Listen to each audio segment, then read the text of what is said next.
Hello dear learners, আজকে আমরা noun সম্পর্কে শিখব। নাউন বলতে আমরা কি বুঝে থাকি? আমরা সকলেই জানি নাউন বলতে আমরা নামকে, যে কোনো নামকে বুঝে থাকি। আমরা প্রথমে নাউন বা বিশেষ্য, যেটাকে বাংলাতে বিশেষ্য পদ বলে, তার সংজ্ঞাটা দেখব।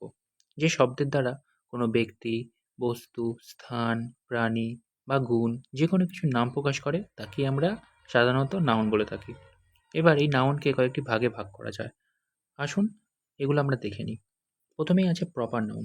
প্রপার নাউন বলতে আমরা যখন কোনো নির্দিষ্ট করে কোনো নামকে বোঝায় সেটাকে আমরা কি বলে থাকি? Proper noun. যেমন কোনো ব্যক্তির নাম, সেটা হতে পারে রাহুল, রবি, রোহিত, কলকাতা কোনো জায়গার নাম, জানুয়ারি কোনো মাসের নাম, কোনো বারের নাম, সানডে, মনডে। যখন আমরা নির্দিষ্ট করে কিছু বলি সেটাকে আমরা বুঝে থাকি কি? Proper noun. এবার আমরা দেখব কমন নাউন। কমন নাউন বলতে আমরা কি বুঝে থাকি?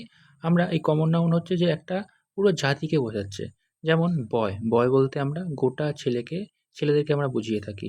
যেমন সিটি, সিটি বলতে আমরা যে কোনো শহরকে বোঝাতে পারি। যেমন কলকাতা হতে পারে, দিল্লি হতে পারে, তো যে কোনো সিটি। বুক, সেটা যে কোনো বই হতে পারে, বেঙ্গলি বুক, ম্যাথামেটিক্সের বুক, ইংলিশ বুক। তো আমরা কমন নাউন বলতে কি বুঝলাম? যে কোনো জাতিকে বোঝাচ্ছে। এবার আমরা দেখব কালেকটিভ নাউন। কালেকটিভ নাউন বলতে আমরা ব্যক্তি বা বস্তুর সমষ্টিকে বোঝায়। যেমন টিম, খেলোয়াড়দের কোনো টিম হতে পারে, আর্মি, ক্লাসেস, এগুলো। এবার আমরা দেখব মেটেরিয়াল নাউন। মেটেরিয়াল নাউন বলতে আমরা কি বুঝে থাকি? যেটাকে গণনা করা যায় না, শুধুমাত্র পরিমাপ করা যায়। যেমন গোল্ড, ওয়াটার, রাইস। এবার আমরা দেখব অ্যাবস্ট্রাক্ট নাউন। অ্যাবস্ট্রাক্ট নাউন বলতে যেটা আমরা অনুভব করতে পারি।